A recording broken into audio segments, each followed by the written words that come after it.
Works great. It's got an on-off lever right here. Flip that down and it goes to work. You flip that lever down and it goes right to work. Works really good. This is what I run the man saver with. I also run a lot of other tools, air tools with this, air impacts for mechanic work and you know, sanders, pumping up tires.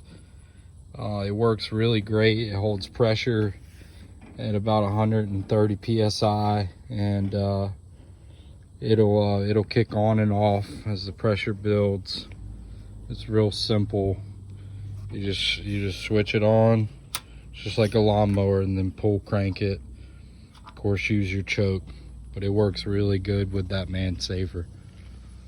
I'm gonna do another review of this whole compressor and explain it more in depth. But there you go, that's a Titan Industrial.